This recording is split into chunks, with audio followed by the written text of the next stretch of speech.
cardiac muscle action potential. Today I am going to teach you how your cardiac muscle cells behave electrically once it is stimulated. Once it is stimulated, how it electrically behaves. This is your cardiac muscle cells. Those are branched cells. Cardiac muscle cells are branched. It contains interconnected discs which combine each other together. It contains lot of gap junction. Electrical impulse from one cell to other cells can easily transfer through that gap junction. It contains nucleus as well. For the teaching purpose, I draw it like this. Like all other cells, your cardiac muscle cells also contain large amount of potassium inside of the cells. Large amount of potassium, little bit of potassium outside. Little bit of potassium outside. Sodium, large amount outside. Little bit of sodium inside. This cell is doing nothing. It is in resting membrane potential. It is in resting membrane potential. It is about minus 80 to 90 millivolt. Minus 80 to minus 90 millivolt. It's called resting membrane potential. It is very close to potassium nursed potential. Why? Potassium can freely go through cell membrane without any trouble. Because of that, all our cells right now in potassium nursed potential if it is resting. So it is very close to potassium nursed potential. The value is about 80 to 90 millivolt resting membrane potential. This one we call resting membrane potential. Now I am going to stimulate this cell either through a gap junction or direct nerve impulse. Once I stimulate, what will happen? There will be lot of sodium channel open. There will be lot of sodium channel open. Now you know sodium contains lot of in outside, very little amount in inside. Because of that, sodium will rapidly come into inside. Positive ion or sodium rapidly come into inside. What will happen to this negativity? Minus 90 become minus 80, 70, 60, minus 50, minus 10, 0, and it can go even up to plus 50. Start with resting membrane potential roughly about minus 90 millivolt. What will happen once sodium channel open? It rapidly goes up, can go even up to plus 50 millivolt. Plus 50 millivolt. After that, what will happen? Sodium channel start to shut off. Sodium channel start to shut off. Simultaneously, potassium channel start to open. Because of sodium channel shut off, it will stop here. Same time, potassium channel start to open. So what will happen? Potassium channel going to open. Your inside cell contain large amount of potassium. Outside of cell contain little bit of potassium. Because of that, potassium rapidly goes out.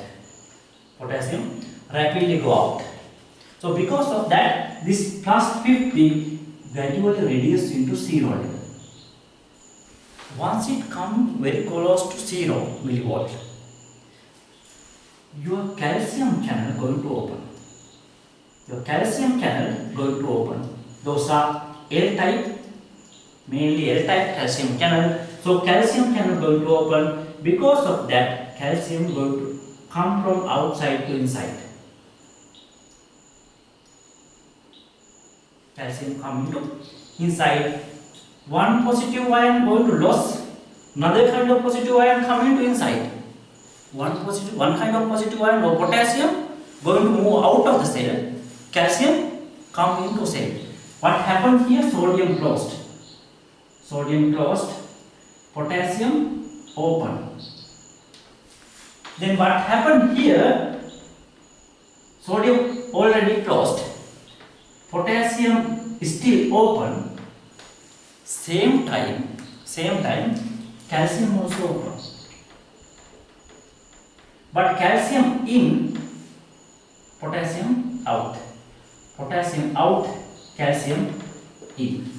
potassium was 1 positive ion out, 1 positive ion in. Because of that, this plateau phase roughly about 0 will maintain. This plateau phase roughly about 0 millivolt will maintain for a while. After that, what will happen? Calcium channel is start to closed, but still potassium channel open. Calcium channel closed, but potassium channel open. So what happened? Potassium continuously go out. Potassium continuously go out. Cell become more and more and more and more negative. Can go even up to even minus 95 millivolt.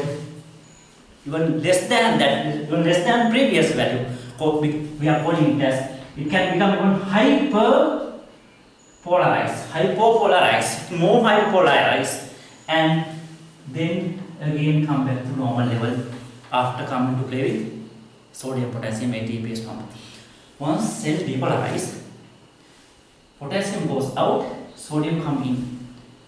Even though it become negative, it become closer to resting membrane potential, the electrical composition, sodium potassium range so much deranged.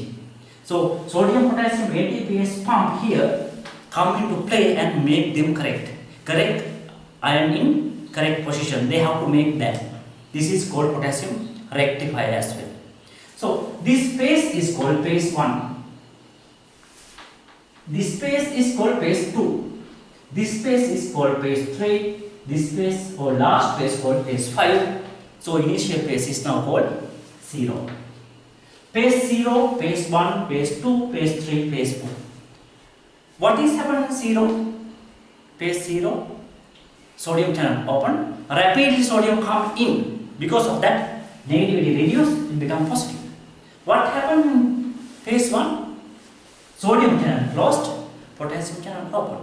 What happened in phase 2? Calcium channel open, potassium channel open. But potassium goes out, calcium come in. L-type calcium channel. What happened in phase 3? Calcium closed, potassium still open. Because of that, it become gradually negative. What happened in phase 4? Potassium rectifier come into play. Sodium potassium ATPase come into play. Make them recorrect. So for this initial period where sodium channel opening happened abruptly, happened rapidly. So the time taken for this period is called about 2 milliseconds. Time taken for this period from here to here is about 200 milliseconds. Because of this plateau phase, potassium out, calcium in, it maintains plateau phase. Because of that, the contraction partially happened. More than 50% happened during this depolarization process. Within this repolarization process, if I draw a contraction curve, so more than 50% contraction happened. Here 50%, more than 50% contraction happened within that depolarization process. Usually, your contraction happened following depolarization. Depolarization followed by contraction. Here, within your depolarization of myocardial cell, contraction also happens simultaneously. More than 50% contraction happens. This initial two-third region from here to here is roughly about 50 millivolt region. Initial two-third. We are going to call it as absolute refractory period. What? Absolute refractory period. Within this period, even though you give stronger impulse, stronger stimulus, muscle does not going to produce another depolarization. That muscle cell does not going to produce another depolarization. No depolarization within absolute refractory period. But if you give another impulse to here, once is less than 50 millivolt, muscle can again depolarize. But contraction already happened here. So it will be another contraction rather than tetanic. Rather than tetanic contraction, it will be another contraction.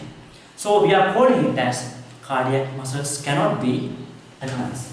Cardiac muscles cannot be tetanized because it contains prolonged absolute refractory period. Within that period, more than 50% contraction happen. So if you give another stimulus, it should be here in order to make a depolarization followed by contraction. So it will be another contraction rather than tetany. That is all regarding cardiac muscle action potential.